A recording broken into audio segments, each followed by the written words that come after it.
चलिए अब एक बेहद खास चर्चा हम करने वाले हैं, आने वाला कल और ईवी की तेज रफ्तार। जी हाँ, ये सवाल हम पूछ रहे हैं और सवाल उन तमाम लोगों से पूछेंगे जो कि इस सेक्टर के एक्सपर्ट हैं। लेकिन देखिए, पेट्रोल डीजल की बढ़ती कीमतें, बढ़ता प्रदूषण, बदलती टेक्नोलॉजी ने भारत में इलेक्ट्रिक वाहनों की रफ्तार अब तेज कर दी है। इस बात से हम लोग बेखबर नहीं हैं। सरकार सब्सिडी भी यहाँ पर दे रही है, कंपनियां नए नए मॉडल्स भी लेकर आ रही हैं, नए ग्राहक जो हैं वो भी बन रहे हैं। लेकिन सबके जहन में एक बहुत बड़ा सवाल है। सवाल यहाँ पर ये है कि क्या अब ईवी लेने का सही फैसला होगा या नहीं। आज की तारीख में दोपहिया से लेकर चार पहिया तक इलेक्ट्रिक व्हीकल्स की भरमार मौजूद है और ये बढ़ती ही जा रही है। लेकिन जानकारी की कमी है, चार्जिंग इंफ्रास्ट्रक्चर की चिंता है, बैटरी लाइफ जैसे कई सारे सवाल हैं जो कि एक उपभोक्ता के मन में घूम रहे हैं। और आज जो है हम यही तमाम पहलुओं को इस शो में टटोलेंगे। नीति का पहलू होगा, सुधार का पहलू होगा, बाजार की स्थिति और सबसे जरूरी बात, आम आदमी के लिए क्या खरीदे या क्या टाले, यानी इलेक्ट्रिक व्हीकल की दुनिया में आपके लिए सही चुनाव क्या है, इस पर हमारा जोर होगा। तो कुछ सवाल जो कि हम पूछना चाह रहे हैं इस पेशकश के जरिए। क्या भारत ईवी क्रांति के लिए तैयार है या ये सिर्फ शुरुआत भर है? क्या सरकार की नीति और सब्सिडी आम उपभोक्ता तक पहुंच रही है? चार्जिंग इंफ्रास्ट्रक्चर सपना ज्यादा और हकीकत क्या कम? दो पहिया या चार पहिया, ईवी में किसे चुनना ज्यादा समझदारी है? क्या ईवी की टेक्नोलॉजी और बैटरी पर आम जनता को भरोसा है? आज के बाजार में कौन से मॉडल खरीदने लायक है और किन से दूरी बनाकर आपको रख लेनी चाहिए? ये तमाम सवाल हम रखेंगे हमारे पैनलिस्टों के सामने। आइए पैनलिस्टों से मिलवा भी देते हैं, तारुफ भी करा देते हैं। मेरे साथ टूटू धवन साहब हैं, ऑटो एक्सपर्ट हैं, Yuvraj Garg director Varivo motor India, Haider Ali Khan sahab हैं director CEO Godavari electric motors के, आदित्य शाह हैं जो कि मशहूर फाइनेंशियल प्लानर हैं और इंश्योरेंस एक्सपर्ट भी है। आप सभी का स्वागत है मेरी इस खास पेशकश में। तो चलिए पहले माहौल समझते हैं। पहले हमें यही समझना है कि सच्चाई क्या है। और युवराज जी, आपके पास आऊँगी मैं सबसे पहले, क्योंकि इंफ्रास्ट्रक्चर वाइज अगर हम देखें और तमाम फीचर के लिहाज से हम देखें तो मामला कहीं फिट नहीं बैठ रहा है।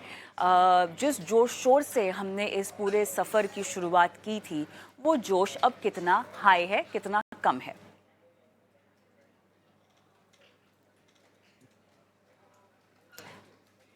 युवराज, क्या आपको मेरी आवाज़ आ रही है?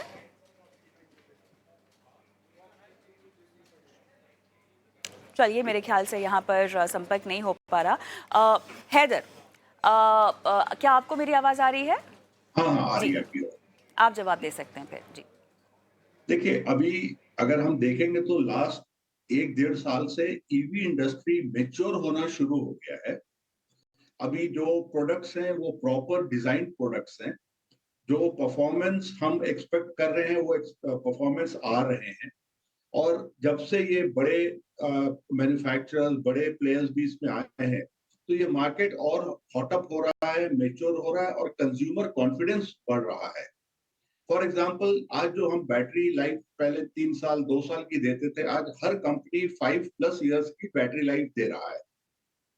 तो ओवरऑल एक तरीके से देयर इज एक्सेप्टेंस, ग्रोथ और maturity happening at the same time. ये मैच्योरिटी भी एक साथ हो रही है, एक्सेप्टेंस भी एक साथ हो रही है, सुधार भी एक साथ हो रहा है। लेकिन टूटू सर, मामला हकीकत आंकड़ों के लिहाज से हम देखें ना तो थोड़ा सा अलग है। सरकार की मंशा है 2030 तक 30% पैसेंजर गाड़ियां ईवी की हो जाएं, ठीक है। लेकिन जो सेल्स के आंकड़े हम स्क्रीन पर भी यहाँ पर दिखा रहे हैं, उनमें हमें गिरावट दर्ज होती हुई दिखाई दे रही है, उनमें इजाफा कहीं ना कहीं नहीं हो रहा है। शुरुआत टूटू सर बहुत जोरदार हुई थी, लेकिन अब उसमें धीमापन आ रहा है।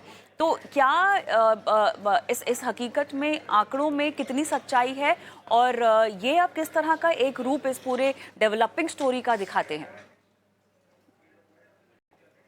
देखिए, इलेक्ट्रिक व्हीकल जैसे आप बता रहे हैं कि शुरुआत में बहुत जबरदस्त इनकरेजिंग नंबर्स आए थे और साथ साथ में काफी शौक दिखाया था लोगों ने। बट अब धीरे धीरे असलियत उसकी सामने आती जा रही है। जो प्राइवेट यूजर है उसके लिए रिटर्न ऑन इन्वेस्टमेंट पूरी साबित नहीं होती। आप ये कहेंगे इलेक्ट्रिक व्हीकल्स यहाँ पर जरूरी हैं, जैसे कि मेट्रोज हैं, जैसे दिल्ली जैसा मेट्रो है, यहाँ पोल्यूशन और एनवायरनमेंट बहुत ज्यादा खराब है, तो यहाँ पर तो there is no other reason के आप कुछ गाड़ी चले, यहाँ पर तो इलेक्ट्रिक व्हीकल ही चलनी चाहिए। तीसरी बात यह है कि electric vehicles are doing well in the commercial segment, यहाँ पर वो 24 घंटे चल सकती हैं and with the least amount of maintenance. बाकी ये है कि दिल्ली से बाहर या मेट्रो से बाहर निकलने के लिए थोड़ी सी उनको प्रॉब्लम है, बिकॉज चार्जिंग इंफ्रास्ट्रक्चर अभी पूरा नहीं हुआ। चौथी बात ये है कि जो प्राइवेट यूजर है उसके लिए it is not great return on investment. अब आप नॉर्मल गाड़ी पेट्रोल वाली लेंगे 10 लाख रुपए की, वही गाड़ी आपको डीजल इलेक्ट्रिक में मिलेगी 15 से 18 लाख के अंदर।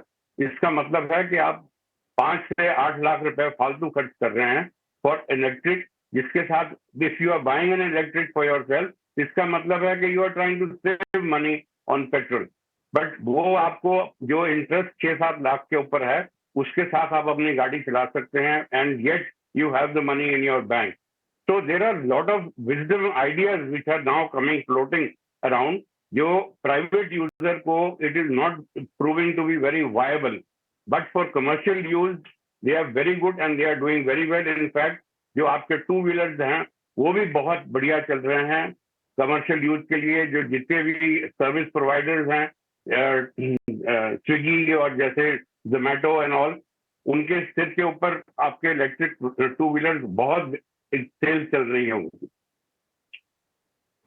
बिल्कुल, लेकिन इसी के बीच में टूटू सर यहाँ पर कुछ हादसों की भी खबर आती रहती है जहाँ तक 2 व्हीलर ईवी की बात है। देखिए, सेगमेंट भी मैच्योर हो रहा है और ऐसे में हम जो है कई सारे इंफ्रास्ट्रक्चर को लेके दिक्कतें भी आती हुई देख रहे हैं। चैलेंजेस हैं, उस पर मैं बाद में आऊँगी। आदित्य, आपके पास मैं आना चाहती हूँ क्योंकि हम शुरुआती दौर में हैं आदित्य, इसीलिए ईवीज़ बहुत महंगी हैं। आने वाले समय में जैसे जैसे इसका मार्केट मैच्योर होगा, बढ़ेगा, तब ये सस्ती भी हो जाएंगी। अब फिलहाल के समय किसी को अगर लेना है तो क्या समझदारी बनती है, या फिलहाल कोई हाइब्रिड मॉडल लेकर आप रह सकते हैं और लेटर ऑन में भी अगर आपका कोई प्लान है ईवी खरीदने का? क्योंकि मैं जानती हूँ बहुत सारे ऐसे लोग हैं, इनफैक्ट हमारे न्यूज़ रूम में ऐसे बहुत सारे लोग हैं जो बहुत रुचि रखते हैं, बट क्योंकि बजट हैवी है तो खरीदने से थोड़ा सा परहेज़ हो रहा है। एज अ प्लानर आप क्या रिकमेंड करते हैं? में एक बात तो जो सर ने कही वो सही है कि अगर पेट्रोल कार, अगर समझ लीजिए टाटा नेक्सॉन की बात कर ले, अगर उसका पेट्रोल कार 10 से 12 लाख रुपए में आता है तो ईवी कार 18 से 19 लाख तक जाता है। तो अपफ्रंट कॉस्ट जो है वो आपको हायर पे करनी पड़ रही है, और ये उन्हीं के लिए मेक सेंस करता है जिनका डेली एवरेज जो रनिंग ऑफ कार है वो 80 से 100 किलोमीटर है। तो उन लोगों के लिए लॉन्गर टर्म में सेविंग हो सकता है ईवी कार। बट वो लोग जिनका इतना रनिंग नहीं है, उन लोगों के लिए ये कार सेंस मेक नहीं करती है। अभी वेट करना होगा, जैसे-जैसे ईवी की टेक्नोलॉजी आगे बढ़ेगी, ब्रेक थ्रू होगा, बड़ी-बड़ी कंपनीज़ ब्रेक थ्रू करेगी, तो धीरे-धीरे करके ईवी का जो ओनरशिप कॉस्ट है वो थोड़ा धीरे-धीरे करके नीचे आना शुरू हो जाएगा। तो जिनका यूसेज ज़्यादा है वो इलेक्ट्रिक कार्स की तरफ देख सकते हैं। पर हमारे हिसाब से हमने ये अंदाज़ा लगाया है कि अभी पेट्रोल और डीज़ल कार से हाइब्रिड और सीएनजी कार्स की तरफ ज़्यादा आकर्षण होगा, क्योंकि वहाँ पे कॉस्ट एस्केलेशन ज़्यादा नहीं है।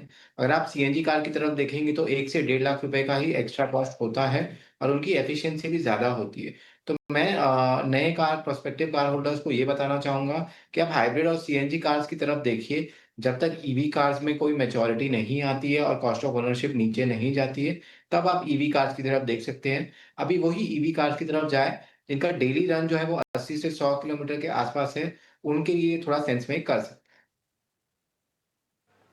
ऑलराइट, चलिए थोड़ा सा अब हम रेड फ्लैग्स के पहलुओं को चर्चा में लाते हैं, और क्योंकि दर्शकों को इस शो के माध्यम से हम एक ऐसी रणनीति बता रहे हैं कि अगर वो अपने लिए ईवी खरीदना चाहें, भले ही 2 व्हीलर या 4 व्हीलर, तो एक डायरेक्ट टेक अवे मैसेज हो और एक रणनीति उनको मिल जाए।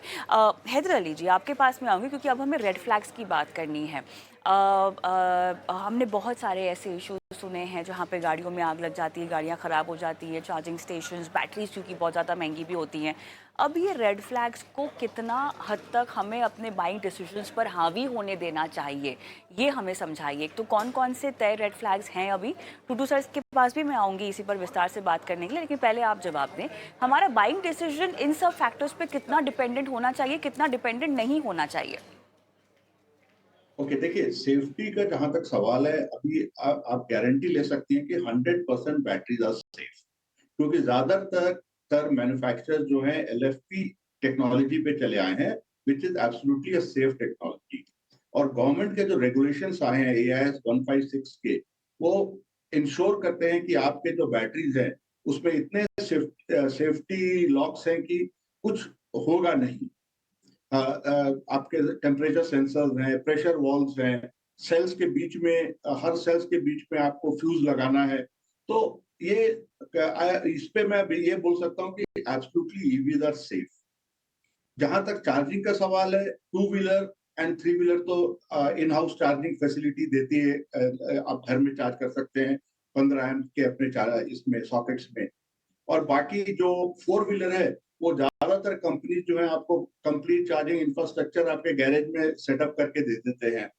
तो ये भी अभी इशू नहीं है। और जो सबसे बड़ी इशू थी रेंज एंजाइटी की, जो लोग बोलते थे ये पता नहीं कब बंद हो जाए, अभी आप जो नया टेक्नोलॉजी एसओसी का आ रहा है, स्टेट ऑफ चार्ज का आ रहा है, या जो कैन एनेबल टेक्नोलॉजीज आ रहे हैं, इससे ये गारंटीड है कि आपका जो स्पीडोमीटर में किलोमीटर दिखाता है अचीव करने का, the variance is not more than 1%। मतलब अगर वो दिखा रहा है कि आपकी भी गाड़ी 120 किलोमीटर जाएगी, तो वो आप समझ लीजिए कि 115 तक तो मिनिमम जाएगी जाएगी। तो अभी रेंज एंजाइटी भी वो इतना मेजर चैलेंज नहीं रह गया है, बिकॉज द एसओसीज आर क्वाइट एक्यूरेट। राइट। टूटू सर, आप भी इंडस्ट्री एक्सपर्ट हैं और अभी आपने बताया कि फ़िलहाल माहौल काफ़ी फेवरेबल है। आपका क्या जवाब होगा in terms of infra deficiency? और सर नीति के लिहाज से भी मुझे जानना है, क्योंकि सरकार की पॉलिसीज़ काफ़ी हद तक हम देख रहे हैं फेवरेबल है, लेकिन अब अचानक से वहाँ पर भी कोई रिलीफ नहीं मिलती हुई दिखाई दे रही है मैन्युफैक्चरर्स को। उपभोक्ता की तो बाद में बात करूँगी, लेकिन इवन फॉर मैन्युफैक्चरर्स क्या कुछ बदला जाना चाहिए सर? मैं इसमें आपको समझाता हूँ। देखिए क्या हुआ है कि द बैटरी कॉस्ट जो है लास्ट 2 इयर्स में करीब करीब 35-40% गिरा है, लिथियम के कॉस्ट। तो गवर्नमेंट ने क्या किया है, वो जो कॉस्ट डिक्रीज हुआ है बैटरीज के, उसको उन्होंने जो सब्सिडी देते थे उसके साथ कंपनसेट कर दिया है। तो नेट में अगर देखिएगा रिजल्ट, तो there is no increase in the cost of the vehicle, क्योंकि जो बैटरी का दाम कम हुआ है वही सब्सिडी का दाम कम हुआ है। ऑलराइट। टूटू सर, आप भी कुछ कह रहे थे?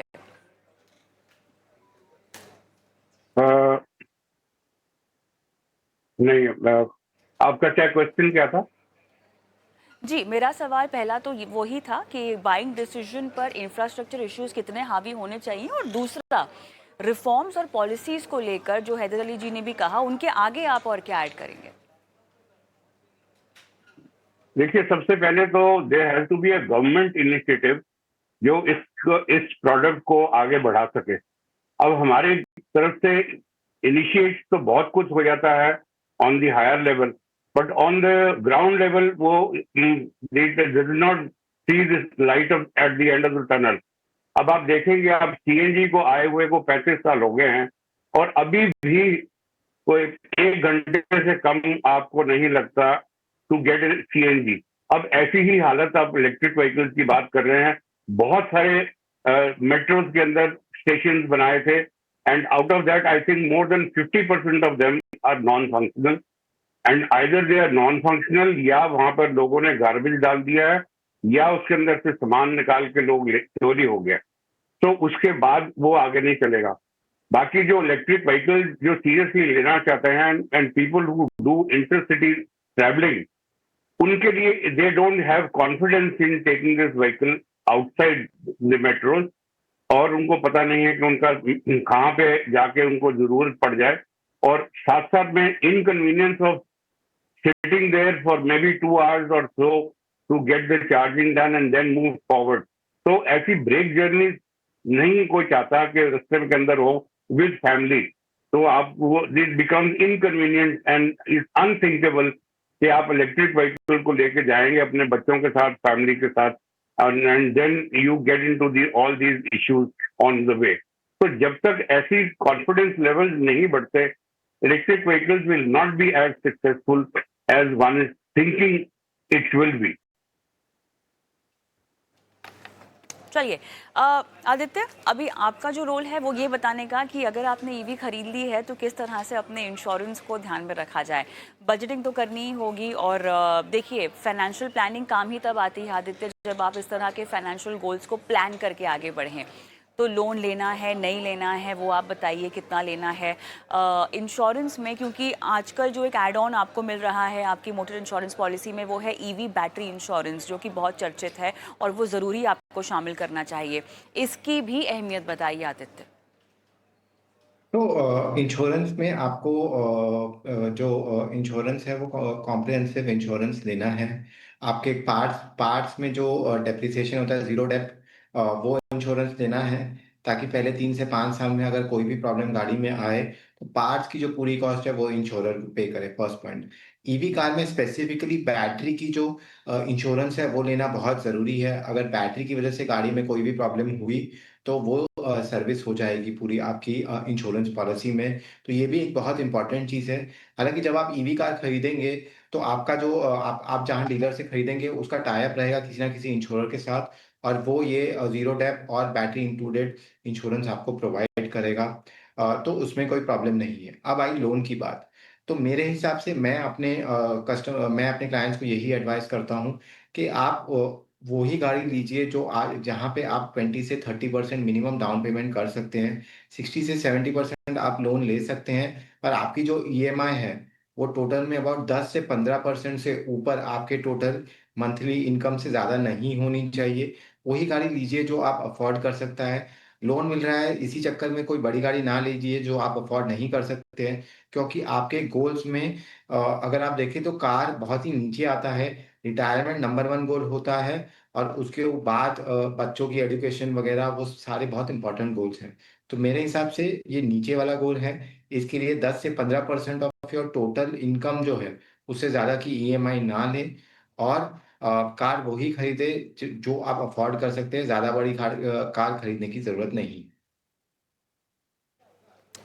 चलिए शो का आखिरी पड़ाव यहाँ पर रह गया है, और अब इस एक राउंड में आप सभी से मैं यही पूछना चाहूँगी कि कौन सी गाड़ी खरीदनी चाहिए. टूटू सर, अगर आज आप 4 व्हीलर या 2 व्हीलर खरीदने जाएं ईवी की, तो आप कौन सी खरीदना चाहेंगे? बजट वाइज मुझे बताइएगा, सेगमेंट वाइज. देखिए, if you ask me personally तो I am not one of those जो कि ईवी खरीदना चाहेगा, but yes, if I have to buy, मैं वही गाड़ी खरीदूंगा जिसकी मेरे को सर्विस मिलेगी आसानी से और जिसकी मार्केट रेजिड्यूल वैल्यू बेटर होगी. और उसके अंदर सिर्फ 2-3 ही गाड़ियां इस वक्त जो ईवीज के अंदर जो चल रही हैं, जो which are doing pretty well. एक तो टाटा की है, दूसरी हिंडाई की क्रेटा है, और एमजी की कुछ गाड़ियां हैं. एमजी की एक गाड़ी है which is I think great value for money, जिसके साथ आप बैटरी की you are not buying the battery along with the car, और बैटरी के जो चार्जेस हैं पर किलोमीटर के हिसाब से वो आपसे देंगे at the end of the usage time, और दैट बिकम्स लिटिल वायबल, क्योंकि वही गाड़ी 16-17 लाख की मिलती है, और जो बगैर बैटरी के आप लेंगे with charges you have to pay on kilometre basis, वो आपको 11-12 लाख की मिलेगी. So that makes some sense. बाकी what is the residual value वो तब पता लगेगी जब ये गाड़ियां सर्विस सेकंड हैंड मार्केट्स के अंदर आएंगी, और उसके बाद उनकी डिमांड एंड सप्लाई के ऊपर डिपेंड करता है कि वो कैसे उनका रिएक्शन आने वाला है. On the basis of that I would probably then start deciding कि what vehicle I will like to buy. चलिए, आपकी जो जवाब की पहली स्टेटमेंट थी ना कि आप ऐसे शख्स नहीं हैं जो ईवी खरीदेंगे, मैं थोड़ा सा उस पर अटक गई हूँ. उस पर मैं बात करना चाहती हूँ लेकिन मेरे पास टूटू सर समय नहीं है. चलिए हैदर अली जी, आप बताइएगा कौन सी लेंगे. मैं तो टू व्हीलर जो है अपनी कंपनी के गोदावरी ई मोबिलिटी की यूज करता हूँ। तो and I am very comfortable और बहुत बहुत रिलायबल है and I really enjoy. Car अगर अभी मैंने ली नहीं है पर I am planning to buy a car, तो मैं ईवी की कार लूंगा because it is today the drive is amazing, उसका कंफर्ट बहुत अच्छा रहता है। और जहां तक इंट्रा सिटी का सवाल है, आज पूना और बॉम्बे जैसे शहरों के बीच में तो दो दो फास्ट चार्जिंग सेटअप्स हैं, जहां पे कि आप 10 मिनट जब तक चाय पीजिएगा फुल चार्ज गाड़ी हो जाती है आपकी। तो थिंग्स आर वर्किंग। कोई भी नया टेक्नोलॉजी अडेप्ट होने में टाइम लगता है, बट एक बार लोगों को उसका एडेप्शन हो जाता है तो things start then moving in a right direction. अभी वो एग एंड हेन का स्टोरी है, जैसे जैसे वॉल्यूम बढ़ेंगे वैसे वैसे इंफ्रास्ट्रक्चर में डेवलपमेंट तेजी पकड़ेंगे। But one thing I can assure you that the future is EV, और ईवी ही in the next decade dictate करने वाला है टर्म्स।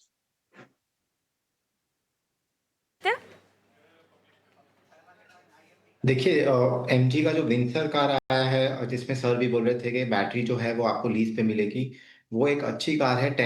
10 से 12 लाख का कार मिल जाता है वो। और आई थिंक 3.5 से 5 रुपए पर किलोमीटर लीजिंग कॉस्ट है बैटरी का। वो एक अच्छा विकल्प है कोई जो चीप ईवी कार चाहता है। वरना टाटा की जो कार्स है काफ़ी अच्छी कार्स है, जैसे कि नेक्सॉन ईवी जो है काफ़ी अच्छी कार है, तो वहाँ पे आप देख सकते हैं। चीप चीप मॉडल्स में जो 20 लाख के नीचे है, ये दोनों मॉडल्स काफ़ी अच्छे हैं। अगर आप अच्छा लग्जरी मॉडल देख रहे हैं ईवी के अंदर, तो आप क्रेटा जो है, क्रेटा ईवी का जो मॉडल आया है वो भी काफ़ी अच्छा है। तो ये 2-3 विकल्प हैं ईवी के लिए। बट आने इस साल में बहुत सारी कंपनीज के अच्छे मॉडल्स लाइंड अप है इन द सेकेंड हाफ। तो वहाँ पे देखने लायक होगा कि कौन सी गाड़ी अच्छी आती है। कुल मिला के सार यहीं पर है कि आपको अपनी जेब ज़रूर देखनी है, अपनी सहूलियत ज़रूर देखनी है, और आने वाले वक्त में जो बदलाव हैं उसको ध्यान में रखते हुए ईवी खरीदारी का अपना जो फैसला है उस पर आगे बढ़ने की सलाह। बहुत बहुत धन्यवाद आप तीनों का इस खास पेशकश में आपने शिरकत की और दर्शकों का मार्गदर्शन किया।